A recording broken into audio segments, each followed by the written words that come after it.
Could Galactus be a Celestial in the upcoming Fantastic Four movie? We're gonna prove just that very thing here in today's video. We'll also discuss how this aligns with the next Avengers movies and what this means for the Fantastic Four movie itself. Welcome back to Keepin a Comic, and this is our first installment of a series we like to call Wow Theory, where we discuss some of our craziest theories from our favorite comic book movies and TV shows. I am your host, GR, aka GoofyRhexxi. But now for context, let's recap a little bit here. While the rest of the world was busy trying to show some love on February 14th, Marvel decided to reveal the cast of the upcoming Fantastic Four movie, as well as the release date and spicy details on the possible plot of the Fantastic Four film. The lineup includes Pedro Pascal as Reed Richards, Vanessa Kirby as Sue Storm, Ibal Masbakrak as Ben Grimm, and Joseph Quinn from Stranger Things gets to play the Human Torch. In the post, we also see the Thing clutching a magazine from 1963, and we see a portrait of Ben Grimm in his human form as an astronaut, meaning these guys are a group of astronauts from the 1960s. We also see this little R2-D2 robot on the side. That's Herbie, which stands for Humanoid Experimental Robot B-Type Integrated Electronics. Damn, that was a mouthful. Now, Herbie was made for the animated Fantastic Four series as a replacement for the Human Torch, who had been auctioned out to star in a solo film that didn't work out. Herbie was later incorporated into the Fantastic Four comics. He was created by Reed Richards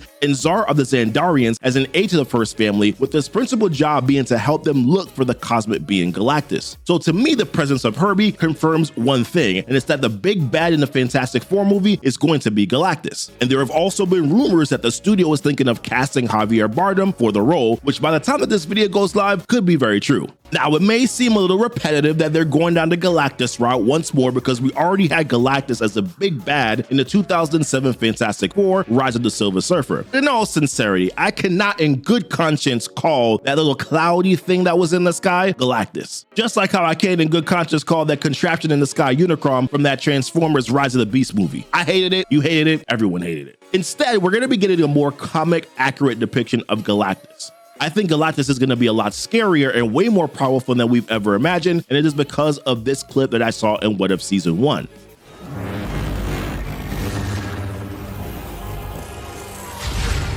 See, now that's a Galactus that doesn't just eat planets, but also an entire galaxy. So if he's that strong in the upcoming Fantastic Four movie, then our heroes, it might be in a lot of trouble. So the big question is, how exactly is Galactus a Celestial? Now, we're going to tie this a little to the origin of the Celestials in the comics. You see, the Celestials are some of the oldest beings in the universe, and their origins go far back to the very first universe ever created before the multiverse. The first universe had a singular consciousness that embodied it, called the First Firmament. After drifting alone for eons in the vast emptiness, the First Firmament got so lonely that it decided to create beings within itself. Black-colored beings called aspirants and multicolored beings called Celestial. Now, everything was good for a while until the Celestials decided that the universe needed more diversity in life, so they rebelled against the First Firmament and almost killed it. In trying to save itself, this consciousness left that reality, and in a final effort to preserve its existence, the remaining fragments of the firmament evolved into something new, a being that was the embodiment of the multiverse, or smaller universes, a being known as Eternity, aka the sentience of the cosmos.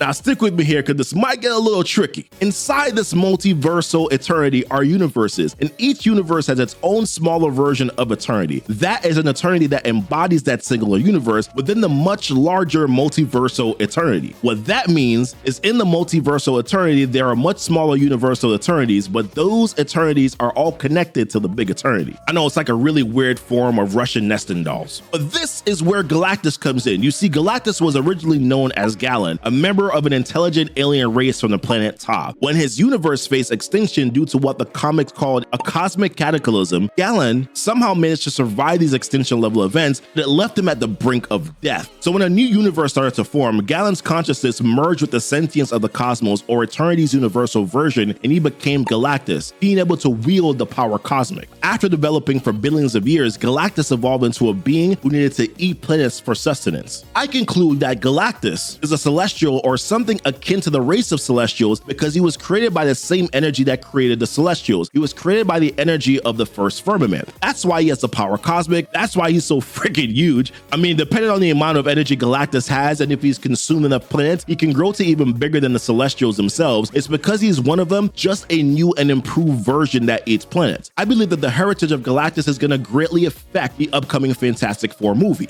I believe that due to his connection to eternity, a being who was formed due to the crimes of the Celestials, Galactus is a being eternity formed for the eradication of celestial host planets. Now, while in the comics, Galactus was his own separate thing, we believe the MCU will make Galactus their version of a Celestial, but just a more powerful one. What if, thanks to Galen merging with the sentience of the cosmos or eternity, his hunger is not just for planets, but for planets that have celestial seeds? Due to eternity's hatred for the Celestials, who destroyed the first firmament, its bond with Galactus forces the Maniac to seek out planets with young or developing Celestials, urging him to feast on them. And what planet do we know that has a celestial seed? And this is where I believe that the Fantastic Four comes in. The Fantastic Four is going to be set in another Earth or a universe different from Earth 616, and it's suggested that some of Galactus's heroes are going to be showing their faces. I'm talking about guys like the Silver Surfer and even Terrax the Tamer. According to the comics, the heroes of Galactus scope out viable planets for Galactus to feed on, and in this case, it's going to be a planet with a celestial seed.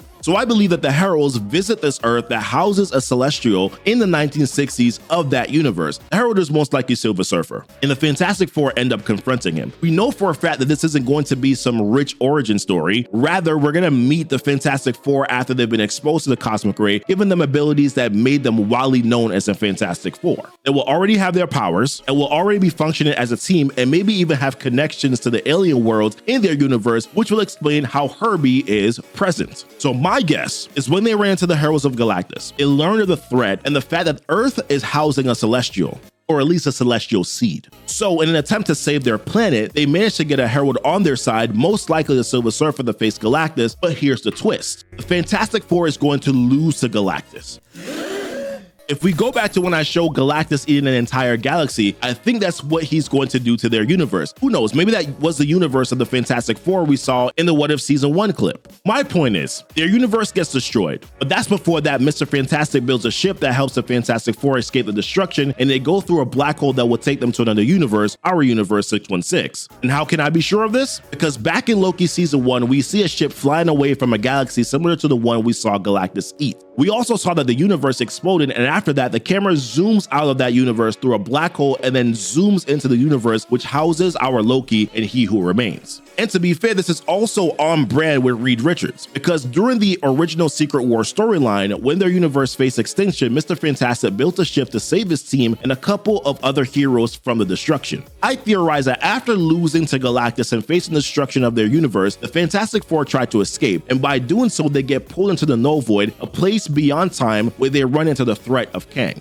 This will serve as an introduction to Avengers 5, which was supposed to be Kang Dynasty. I know this because it's been said that the events of Fantastic Four is going to heavily set up what happens in Kang Dynasty and Secret Wars. And while yes, they're going away from the name Kang Dynasty, I do believe that they're still going to continue on with this multiversal saga and these multiversal wars. Marvel's first family is going to be faced with another great challenge after the destruction of their universe thanks to Galactus. They get trapped in the Null Void while trying to save themselves, and that's where they could potentially meet Kang and the threat that he brings. But they'll manage to break free from the Void, maybe using a tempad, and they make it to the 21st century where they'll join up with the new Avengers to face the new multiversal challenge coming to Secret Wars. And because Marvel is retooling, that could be Kang or whatever enemies the events of their movie unleash, and that will directly lead to the Avengers movies. So let us know your thoughts on this theory. And speaking of new leaders and teams, check out this next video here where we talk about who the next big three should be in the MCU. Like and subscribe for more on the channel. And as always, guys, thanks so much for kicking it with Keepin' It Comic. Bye.